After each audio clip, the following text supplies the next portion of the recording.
Olá, boa noite, me chamo Jéssica, sou graduanda do curso ForDoc da Universidade Salgado de Oliveira. Hoje eu vim falar para trazer para vocês um tema de aula muito interessante, apesar de ser um assunto que estamos vivendo, nos últimos 2 anos do Covid-19. Eu acho muito importante, nesse momento de pandemia, a gente poder tratar um pouco desse assunto de uma maneira mais aprofundada. Entender como se trata a estrutura desse vírus, entender a importância de estudar a genética, entender também a maneira de modos de transmissão e a maneira que podemos prevenir e identificar os fatores de risco também. Bom, antes da gente entrar no tema do assunto da Covid-19, queria que vocês entendessem o quanto é importante estudar a genética, porque a partir da genética que vamos entender como funciona o nosso corpo e a partir do aprofundamento desse estudo sobre a evolução dos seres humanos e dos genes, que as universidades vão fazer pesquisa a fim de buscar curas para determinadas doenças, problemas genéticos, anomalias e, consequentemente, oferecer uma melhor qualidade de vida para a população. Então, voltando ao assunto da pandemia, achei necessário a gente reforçar. Entendam que essa aula pode ser uma aula de revisão. Os assuntos se renovam a cada dia, porque ainda se trata de um vírus novo, mas estamos aqui para aprender, para reforçar e revisar, a fim de tirar qualquer dúvida. Então, vamos voltar um pouquinho. Em 2019, esse vírus emergente iniciou a sua onda de infecção numa província chinesa, especificamente no mercado de vendas de animais silvestres, no final de 2019. No mês de março, aqui no Brasil, a OMS decretou o estado de pandemia, como todos sabem. E o que se trata uma pandemia? É quando teve a ocorrência de diversos surtos em várias regiões do planeta. Foi o que aconteceu. Começou lá na China e rapidamente se alastrou, pelo grau da velocidade, a capacidade desse vírus de se replicar e contagiar as pessoas. Então, partindo da estrutura desse vírus, ele possui material genoma de RNA, que é fita simples, sentido positivo, ou seja, serve diretamente para a síntese proteica, assim ocorre uma maior velocidade na geração de novas cópias de vírus na célula infectada. São envolvidos por uma capa de gordura e proteína. Ao penetrar na célula humana, os ribossomos da célula hospedeira, os ribossomos da célula hospedeira traduzem as informações contidas nesse material genético, produzindo proteínas como RNA, sentido negativo, e depois novas fitas no sentido positivo. Essas últimas vão compor novas partículas virais, como receptores de superfície. Como receptores de superfície, então, a montagem final dos novos vírus ocorre no retículo endoplasmático no complexo de Golgi, na célula do hospedeiro. Após a montagem, as partículas saem da célula e estão prontas para infectar novas células estas saudáveis.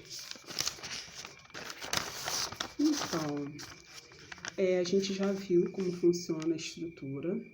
Por mais que a gente tenha ouvido falar nas mídias sociais, jornal, televisão, de como se trata os sintomas, vale a pena a gente reforçar sempre que os sintomas se assemelham muito aos sintomas da gripe, né, que pode envolver sinais clínicos como febre, dor de cabeça, mal-estar, coriza, tosse, dor na garganta, falta de ar, que é muito recorrente a essas mudanças de temperatura que a gente tem passado, né? Que temos passado por uma primavera atípica, muito chuvosa, temperatura baixa, tem hora que temperatura alta. Então, essas diferenças de temperatura acabam ocasionando a diminuir, né, a imunidade. Então, a gente acaba contraindo sintomas alérgicos, sintomas de gripe, ou pode até ser que o próprio Covid-19. Alguns pacientes também podem apresentar diarreia, ou então infecções das vias aéreas inferiores, como a pneumonia. E no caso de síndrome de aguda respiratória grave. Esses sintomas podem evoluir para uma tosse seca, não produtiva, com hipóxia. Hipóxia nada mais é um nível de oxigênio muito baixo no sangue. Nós sabemos que o oxigênio é fundamental para o bom funcionamento da célula, do organismo. Então, a baixa quantidade de oxigênio, que é a hipóxia, vai comprometer o bom funcionamento celular, logo do órgão e do sistema todo, como no caso da Covid-19, o sistema respiratório. Mas as pessoas que evoluem para a hipóxia, dessa quantidade de pessoas que vão evoluir para uma hipóxia, 10 a 20% desses pacientes podem precisar da ventilação mecânica, que é quando o pulmão já está no estágio muito comprometido pela infecção, já vai precisar de um suporte mecânico para poder funcionar pelo menos o mais próximo da normalidade. A transmissão pode ocorrer mesmo sem o aparecimento desses sinais e sintomas citados acima. Ou seja, o indivíduo pode ser totalmente assintomático e continuar transmitindo o vírus sem saber, né? O diagnóstico do Covid-19 é obtido pela coleta de materiais da secreção mesmo, por aspiração das vias aéreas ou aquela coleta com suave da boca e do nariz. Existem também, é importante a gente mencionar, que existem pessoas que estão dentro do fator de risco, ou seja, são as pessoas mais vulneráveis. Essas pessoas acabam desenvolvendo a doença nos quadros mais graves. São pessoas com comorbidade, né, que são doenças pré-existentes, como doenças respiratórias, pessoas hipertensas, diabéticas, imunocomprometidas, também com comprometimento cardiovascular, e os idosos também, né? Essas pessoas um público-alvo, né, de acabar contraindo o Covid na sua maneira mais grave. Falando da prevenção, que nunca é demais, né? Estamos passando por um momento que está acontecendo a reabertura de comércios, enfim, estamos tentando voltar ao novo normal, mas a prevenção tem que continuar, porque o vírus não acabou. Reforçando a forma da gente prevenir. Uso de máscaras, lavar as mãos com frequência, a cada momento que você manipular algum objeto tocado por uma pessoa, lavar as mãos, né? E ainda assim, se não for possível lavar as mãos naquele momento, faça a higienização com álcool em gel a 70, para poder diminuir o risco de contaminação. E é importante também a gente reforçar aqui para manter o distanciamento. Se a pessoa estiver tossindo, mesmo com máscara ou espirrando, manter uma distância de mais ou menos 2 metros. E, se possível, evitar estar em lugares com maior circulação de pessoas, em ambientes fechados também. Agora, né, desde janeiro, se eu não me engano, a gente já pode contar com algumas vacinas que vão agir de forma preventiva, né, evitando que a gente contraia um novo coronavírus, mas isso não quer dizer que tenhamos que relaxar com as medidas preventivas, modo de barreira que a gente tem usado. Porém, a partir do início desse ano, o Brasil passou a produzir algumas vacinas, que são Coronavac, AstraZeneca, Janssen e Pfizer. Essas vacinas, além de prevenir, digamos, pessoas ditas normais, mesmo aquelas pessoas que é daquele grupo mais vulnerável, se contrair, né, o vírus, não vai contrair da maneira mais grave, né, não vai desenvolver sintomas mais graves. Essa é a intenção. Porém, reforçando, isso quer dizer que não tenhamos que parar de nos prevenir com o uso de máscara, com distanciamento e o uso de álcool em gel. Evitar o contato físico também é muito importante, enfim, tudo que já foi dito anteriormente. Agora, eu quero apresentar para vocês um vídeo e depois desse vídeo, vocês serão capazes de responder as seguintes perguntas. O que fazer em caso de sintomas do Covid, né, ou sintomas de uma gripe? E como é feito o diagnóstico? E vocês vão me responder se o coronavírus é capaz de matar, ok? Assistam esse vídeo para finalizar a nossa aula. Respiratória aguda grave, causada por um vírus até então desconhecido, o SARS-CoV-2, ou simplesmente o novo coronavírus. Já sabemos que o coronavírus é transmitido de pessoa para pessoa, por meio de secreções expelidas da boca e do nariz durante a fala, uma tosse ou um espirro. E, mesmo sem a proximidade, é possível que uma pessoa saudável se contamine se tocar uma superfície infectada e logo depois levar as mãos à boca, ao nariz ou aos olhos. Agora, queremos entender o que acontece quando ele infecta o ser humano.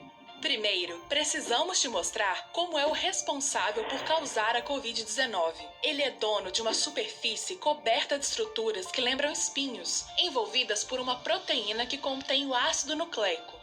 O coronavírus ainda conta com um invólucro extra, a membrana bilipídica, que funciona como a parede de uma célula e, além de ser formada por lipídios, também conta, eventualmente, com algumas proteínas. Agora que já fomos apresentados, é preciso entender como funciona o gênero ao qual o coronavírus pertence. Os vírus são uma das estruturas mais simples que existem na natureza e só conseguem se reproduzir quando entram em uma célula viva. Uma vez dentro do corpo humano, ele precisa encontrar uma célula que possua características que permitam sua multiplicação genética, para que, assim, ele possa produzir suas proteínas. As células ideais agem de forma passiva, não reagindo agressivamente ao contato do vírus. Durante seu processo de evolução, o novo coronavírus encontrou esse comportamento nas células do trato respiratório humano, que viram suas hospedeiras. A proteína S do novo coronavírus reconhece a proteína ACE2, presente nas células dessa região específica do nosso corpo e que serve como receptor para o vírus. Aí, ele invade e sequestra a maquinaria celular, injetando seu próprio material genético,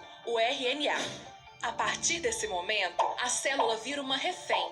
Deixa de trabalhar para sobreviver, passa a multiplicar as fitas de RNA para a produção das proteínas virais e, por fim, se autodestrói. Ao final desse processo, são formadas novas partículas virais, que acabam saindo dessa célula e repetindo o processo inicial, atacando outras. Depois que consegue o contato com o trato respiratório superior, o novo coronavírus avança para o trato respiratório inferior, causando ainda mais problemas. Isso acontece normalmente depois de 3 a 5 dias, quando pode surgir o sintoma da falta de ar. Esse é um sinal de que o vírus está se multiplicando nos pulmões e causando danos nos tecidos desses órgãos.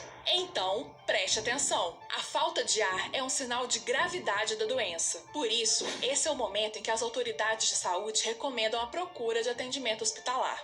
Nosso organismo não fica só assistindo esse ataque acontecendo. O sistema imunológico possui 2 linhas de defesa, a resposta imune inata e a resposta imune adaptativa. A inata é a nossa primeira linha de defesa. Age em poucas horas, quando o organismo percebe que tem algo de errado acontecendo. Esse tipo de resposta não é específico para cada tipo de invasão. São substâncias químicas e células que tentam matar indiscriminadamente qualquer agente infeccioso que penetre o organismo. Porém, infelizmente, o causador da Covid-19 consegue transpor a resposta imune inata, causando a doença. Logo em seguida, entra em ação a resposta imune adaptativa. Essa sim com mecanismos de defesa específicos que trabalham na produção de anticorpos para proteger o nosso organismo. Os anticorpos, normalmente, são memorizados pelo sistema imunológico, que age mais rapidamente quando entra em contato com um antígeno já conhecido. E é aí que tá. No caso do novo coronavírus, por ser um vírus novo, nosso organismo não possui nenhum mecanismo de defesa residual contra ele, ou seja, não reconhece o seu antígeno e precisa produzir anticorpos específicos contra ele, o que faz com que o tempo de resposta seja ainda maior. Também é preciso reforçar que a reação do organismo à doença é muito individual. Os mecanismos dos sistemas imunológicos são como impressões digitais. Cada um tem os seus. É provável que as pessoas que conseguem superar a doença possuam um sistema imune mais bem preparado ou com maior facilidade para o combate dessa infecção. Em resumo, muita coisa depende de como o organismo vai reagir à doença enquanto forma sua resposta imune adaptativa, ou seja, produzir seus anticorpos contra a Covid-19. Para ajudar, cuide do seu corpo com responsabilidade, o que também inclui ficar em casa.